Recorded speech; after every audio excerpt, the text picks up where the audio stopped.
Hello students, आज हम start करेंगे chapter number 6 forms of business organisation 2। ये चैप्टर आपका पूरा सिलेबस में है, इसमें से कुछ भी नहीं निकाला है, ठीक है। इंट्रोडक्शन देखेंगे। Sole proprietorship, partnership and company are 3 forms of business organisation from the point of view of their primary objective of profit. All these 3 forms can exploit the customers through various means to get profit. For example, providing low quality goods, charging high price, black marketing of goods, etc. Though cooperative society is a form of business organization, it differs from the other forms of business organization due to its special characteristics. Put into execution the slogan "No progress without cooperation." It comes into being with the objective of each for all and all for each. तो हमने forms of business organisation number 1 chapter में देखा sole proprietorship और partnership का concept. Sole proprietorship, partnership और company वाला अभी तक आया नहीं है आपको. 2 देख लिए हमने, सोल प्रोप्राइटरशिप और partnership.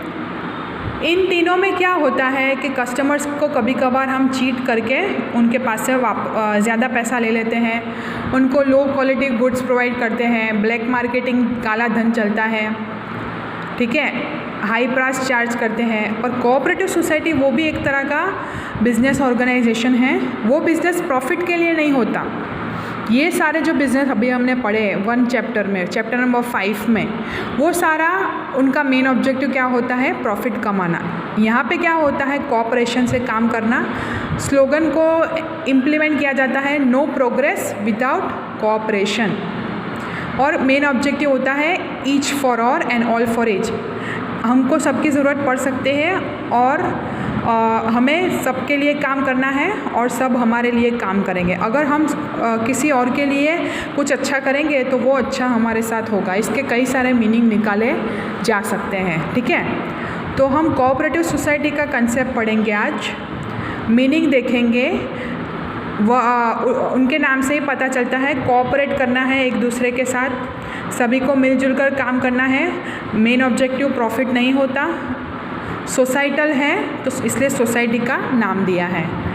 Cooperative society is a voluntary, compulsory नहीं है, voluntary form of business organisation where in persons with common interest get associated voluntarily. The individuals form a cooperative society to achieve their definite objective. Suppose society में होता है, society में हम जहाँ रहते हैं, सपोज़ ये एक सोसाइटी में रहते हैं तो वहाँ एक कोऑपरेटिव सोसाइटी फॉर्म होती है ताकि सोसाइटी में कोई प्रॉब्लम हो तो सॉल्व हो पाए.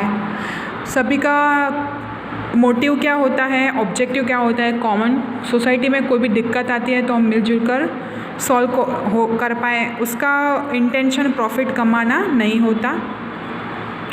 The objective of a cooperative society is to promote the economic interest of the members through cooperation among the members. In simple words, the definition of cooperative society is as follows. Cooperative society is a form of business organization in which the individuals get associated for the upliftment of their economic interest on equal basis. सबका हेतु है, सबको अच्छी तरह रहना है, society में कोई गड़बड़ नहीं होनी चाहिए, यूनिटी से रहना है. इकोनॉमिक इंटरेस्ट है वो इक्वल बेसिस पर सभी के लिए वो सॉल्व हो पाए. कोई किसी का इंटरेस्ट कोई अलग नहीं होता, सभी मिलजुल कर सोसाइटी में रहना चाहते हैं. इसलिए कोऑपरेटिव सोसाइटी फॉर्म की और सभी फैसिलिटीज़ प्रोवाइड की सोसाइटी को, सोसाइटी में किसी को कोई दिक्कत ना हो, सभी की प्रॉब्लम्स सॉल्व हो पाए. इसलिए इस तरह की सोसाइटीज़ जिनमें सबका इंटरेस्ट कॉमन होता है, सभी मेंबर्स का, इस तरह की सोसाइटी फॉर्म की जाती है. कैरेक्टरिस्टिक्स देखेंगे, इसके क्या लक्षण हैं. वॉलेंटरी एसोसिएशन है, कंपल्शन नहीं है, आपको मेंबर बनना हो नहीं बनना हो, सोसाइटी बना सकते हो नहीं बना सकते हो, आपकी मर्ज़ी. It is a voluntary association of individuals. Individuals join in the cooperative society on the basis of equity. On the basis of equity, उनकी इंटरेस्ट के हिसाब से, उनके मोटिव के हिसाब से अगर उनको ज्वाइन होना हो तो जो हो सकता है, उनकी मर्ज़ी. easy formation process. The formation process of a cooperative society is easier than that of a company. Minimum 10 persons join together and get it registered with the Register of Cooperative Society under Cooperative Society Act. With registration, the society gets a separate legal identity. तो society का registration करवाना compulsory है, minimum 10 persons होने चाहिए, ठीक है। और as compare to company इसका फॉर्मेशन प्रोसेस ईजी है और सोसाइटी का एक अलग आइडेंटिटी क्रिएट होता है अगर उसका रजिस्ट्रेशन कंप्लीट हो जाने के बाद। Equality of members have equal right and equal opportunity in the cooperative society. There is no distinction among the members due to capital investment और फॉर एनी अदर रीज़न। सभी मेंबर्स के पास सरखा rights होता है, इक्वल राइट्स होता है, equal opportunity होती है, सेम अपॉर्चुनिटीज़ होती हैं। ऐसा नहीं है कि एक मेंबर ज़्यादा पैसा लाया तो उसको ज़्यादा बोलने का हक है, ऐसा कुछ नहीं होता, सभी पार्टिसिपेट कर सकते हैं। सेपरेट आइडेंटिटी होती है। With the registration the cooperative society gets a legal separate identity from its member. Entry और exit of the member does not effect on its existence. Company form की तरह या पार्टनरशिप फॉर्म की तरह नहीं है कि कोई एक मेंबर चला गया, कोई एक मेंबर की डेथ हो गई तो सोसाइटी बंद हो जाएगी। ये तो एक वॉलंटरी ऑर्गेनाइजेशन जैसा है, तो उसके एग्जिस्टेंस पे कोई फ़र्क नहीं पड़ता। Democratic management, a cooperative society is manage by the representatives elected by the members, ठीक है। तो कोई किसी एक व्यक्ति को हम अपॉइंट करेंगे एज अ हेड, कुछ रिप्रेजेंटेटिव को रखेंगे जो मैनेज करेगा सोसाइटी को। कंपनी में वोटिंग राइट जो होती है वो शेयर के हिसाब से होती है, but in the cooperative society voting right is पर मेंबर। एक मेंबर कितना वोट देता है उस मेंबर्स के हिसाब से वोट दिया जाता है। सिग्निफिकेंस नहीं दिया जाता कैपिटल को, पैसा पे कितना लाया है उसका इम्पोर्टेंस नहीं है, पर इंसान कौन है, कितना उसका नॉलेज है, कितनी स्किल्स है सोसाइटी को मैनेज करने की, वो देखा जाता है। Any member can contest the election of executive committee, can participate in management. कोई भी इलेक्शन में खड़ा रह सकता है और अगर वो सिलेक्ट होता है तो वो वोटिंग राइट के हिसाब से हो सकता है। मेंबर जिस तरह वोटिंग राइट देंगे उस तरह से। कंपनी में क्या होता है, मेरे पास 50 शेयर है तो मेरा 50 वोट्स गिना जाएगा। इसमें क्या है, मैं एक ही मेंबर हूँ तो मेरा एक ही वोट गिना जाएगा। The management of the cooperative society is really democratic as compare to a company, hence cooperative society is called a training school of democracy. Freedom जिसमें दी जाती है, you can easily exercise your opinion. आप चाहे आपकी मर्ज़ी में जो भी आए, आपको सोसाइटी में जो भी बोलना हो वो आप फ्रीली यहाँ पे बोल सकते हो, इसलिए उसको ट्रेनिंग स्कूल ऑफ डेमोक्रेसी बोलते हैं। इसका रिलेटेड क्वेश्चन आपको पूछा जा सकता है कि क्यों कोऑपरेटिव सोसाइटी को ट्रेनिंग स्कूल ऑफ डेमोक्रेसी बोलते हैं, ऐसा शॉर्ट में या ब्रीफ में पूछे जा सकते हैं क्वेश्चन। तो आपको ये पूरा पैराग्राफ लिखना है, ठीक है। ये जो पैराग्राफ है वो आपके लिए इम्पॉर्टेंट है, ये याद रखना, ट्रेनिंग स्कूल ऑफ डेमोक्रेसी। घुमा फिरा के क्वेश्चन जब पूछते हैं एग्ज़ाम में तब ये सब चीज़ काम आती है। तो आप मेरा वीडियो देखोगे तो आपको 100% फ़ायदा होगा, ठीक है। तो आपको देखना है मेरा video.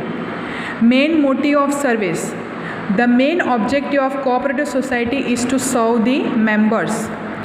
Profit is a secondary objective. पहला ऑब्जेक्टिव क्या है, मेंबर्स की दिक्कतें सॉल्व करना, मेंबर्स को सभी फैसिलिटीज़ प्रोवाइड करना, मेंबर्स के बीच डिस्प्यूट नहीं होना चाहिए, मेंबर्स को सभी तरह की सर्विसेज देना।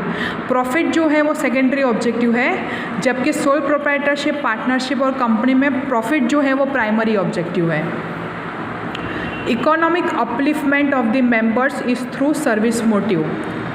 Cooperative society attempts to raise the living standard of the members and make them self-reliant. Example, the aim of the consumers cooperative society is to provide the goods of proper quality at fair price. तो cooperative society का main हेतु क्या होता है, सभी customers को, सभी society के मेंबर्स को खुश रखना। कभी कभार क्या होता है, कोऑपरेटिव सोसाइटी अपने सोसाइटी में गुड्स भी बेचती है, किराया का माल बेचती है रिजनेबल प्राइस पे, ताकि हमारी सोसाइटी मेंबर्स को फ़ायदा हो पाए। Fair distribution of profit, in spite of motto of service, if there is excess of income the profit is distributed among the members of the society subject to the provisions of law. Residual profit is utilized for the welfare of the members of society.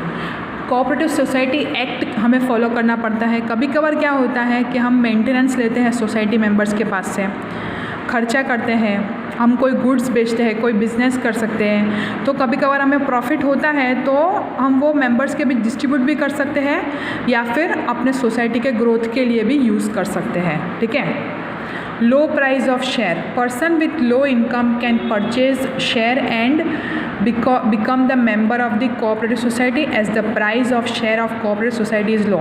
जिस तरह company में member बनना हो तो हमें share खरीदना पड़ता है, उसी तरह कोऑपरेटिव सोसाइटी का भी मेंबर बनने के लिए शेयर खरीदना पड़ता है जिसके प्राइस लो होती है as compare to the company. तो लो इनकम वाला इंसान भी शेयर खरीद के मेंबर बन सकता है। Sometimes instalment facility is also provided to member instead of paying full amount at once. EMI की फैसिलिटी भी दी जाती है, तो आप इंस्टॉलमेंट में पैसे चुका सकते हो और मेंबर बन सकते हो। वोटिंग राइट जो है वो पर मेंबर होती है, पर शेयर नहीं होती। आगे देखा जैसे कंपनी में होता है। Each member is entitled to a single vote, एक मेंबर का एक ही वोट गिना जाएगा regardless of the number of shares. उसके पास 100 शेयर हो तो भी अगर उसने वोट दिया है तो एक ही वोट कंसिडर किया जाएगा, 100 वोट कंसिडर नहीं किया जाएगा। Representatives are elected on the basis of the principle of one member one vote, one vote one member. Conference and training classes are also planned to promote equality and brotherhood and to add knowledge among the members. Conferences, seminars भी होते हैं, training भी दी जाती है ताकि members की knowledge बढ़ा सकें। Separate institution from politics and religion. Membership of cooperative society is open to all irrespective of religion, caste and sex. A cooperative society cannot exist on the political or religion principle. यहाँ पे politics या religion मायने नहीं रखता। Thus cooperative society is separate from politics and religion. Unrestricted number of members, minimum 10 होने चाहिए, maximum में कोई limit नहीं है। There is no restriction on the number of the members so that as many as persons can become members of the society for their economic upliftment. तो हम यहाँ तक देखेंगे कितने भी मेंबर्स ज्वाइन हो सकते हैं कोऑपरेटिव सोसाइटी में, कोई लिमिटेशन नहीं है। जिस तरह पार्टनरशिप फर्म में मैक्सिमम 50 है उसी तरह यहाँ पे कोई नहीं है। मिनिमम 10 होने चाहिए ताकि सोसाइटी कहलवा पाए, मैक्सिमम में कोई लिमिट नहीं है। तो हम मीनिंग और कैरेक्टरिस्टिक्स आज देखेंगे, इंट्रोडक्शन देखा। एडवांटेजेस जो है वो हम नेक्स्ट लेक्चर से स्टार्ट करेंगे। इसके रिलेटेड मैं आपको होमवर्क दे देती हूँ।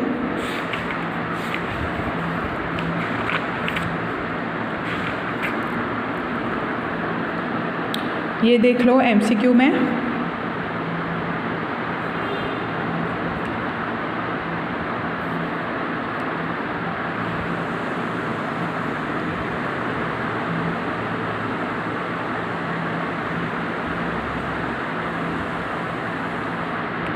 वन टू 5 देखना है MCQ में,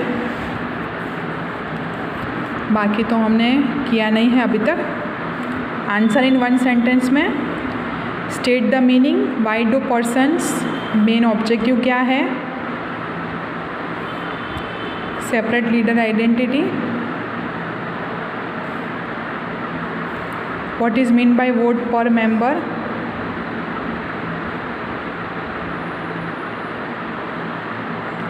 वाइज मैंने बोला आपको ये पूछा जा सकता है question, answer in short.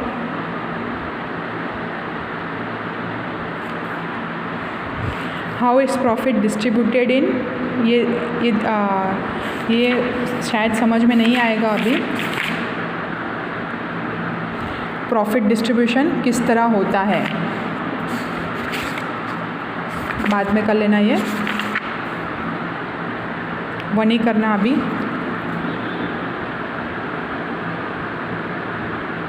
Advantages नहीं देखे हैं हमने, लिमिटेशंस भी नहीं देखा है। डिटेल में explain the meaning and describe it's characteristics. ठीक है, इतना आप होमवर्क कर लो।